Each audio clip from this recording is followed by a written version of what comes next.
हा पश्चात विलाप आहे. आम्ही आपल्या सामील होतो आणि महाराज आपल्या हाती गवसते. आपण वेगळा अवतार धारण करता. आई जगदंबेलाच आमची काळजी म्हणून मामासाहेब आपल्याला सद्बुद्धी झाली. तरी एक शहाणपण बरं सुचलं. रायगडावर आम्ही पाऊल टाकलं तेव्हा काम करायला कुणीही घडले नाही. जेवढी छाती करते त्या रक्ताचा सडक पडला असता महाद्वारात. आपल्याला मजा सांगतो राणी साहेब.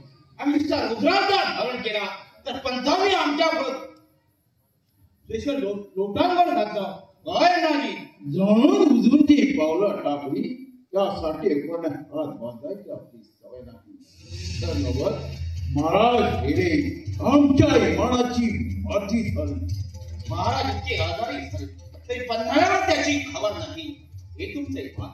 थोरले पुत्र धड दाखवत असता साबाजी मुस्लिम महाराजांची उत्तरक्रिया करवली. हे तुमचे इमान. सुतक संपवायच्या आत राम राजांना गादीवर बसू पंचकार रोडाचा विधी देखील आटोपला. हे तुमचे इमान. आणि शंभू राजांना कैद करण्यासाठी पन्हाळ्यावरून फौज घेऊन निघालात. हे देखील तुमचा इमानच. बाजी उलटली. आम्ही आपल्या इच्छा बोललो. आता आपण आम्हाला बेमान ठरवून हवी ती सजा फरमावू शकतात. पण सन्नवर आम्ही थोरल्या छत्रपतींचे चाकर.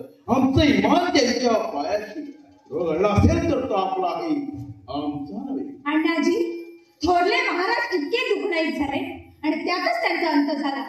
तरी साधी रीत म्हणून देखील आम्हाला खबर नाही. गडावरल्या माणसाने ही गोष्ट शोभली का? हा सवाल द्यावे गडावर होती त्यांना प्रश्न.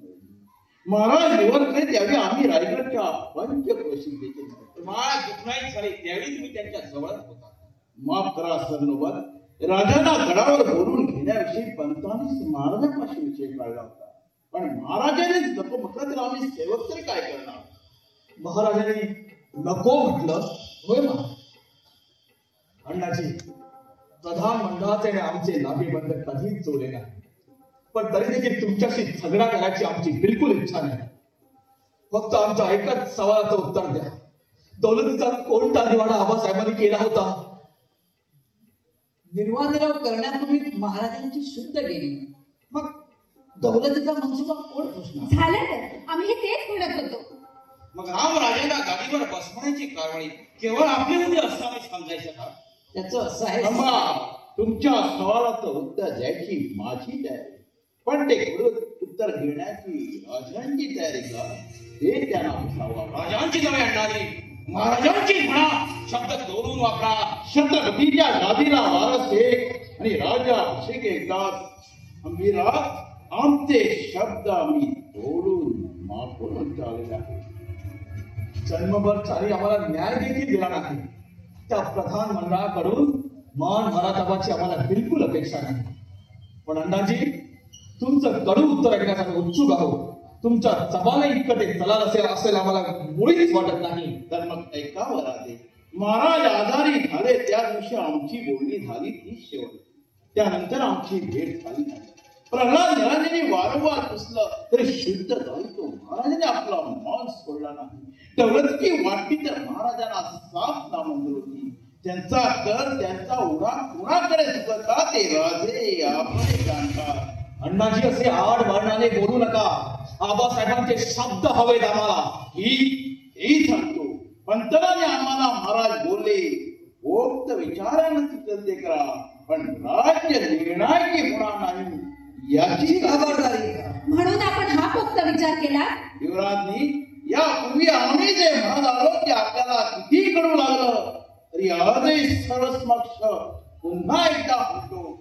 शंभूराजे गादीवर येण्यात दौलतीला धोका आहे. हे त्रिवार सत्य आहे.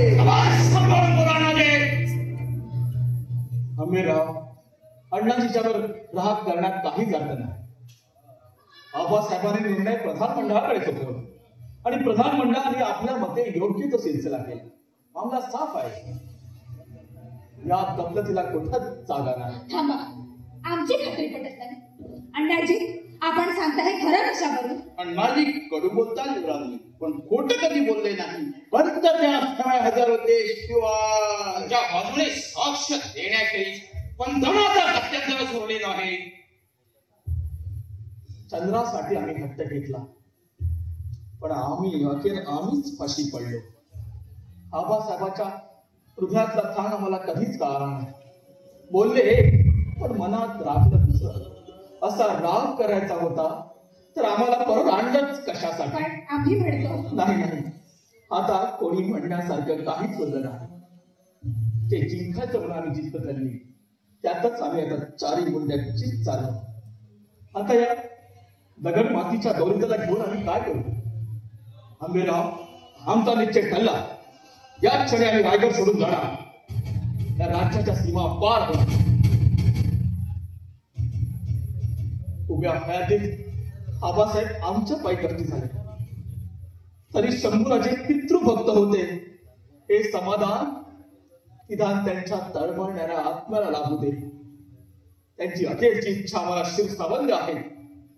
बंद अण्णाजी, रामराजांना गादीवर बसवा आणि खबरदारीने राज्य चालवा. आम्ही गड सोडून निघालो. नाही नाही दादा, तुम्ही गड सोडता कामा नये. राजे राजे, तुम्ही कष्टी होऊ नका. तुम्ही कष्टी होऊ नका राजे, आम्ही आहोत.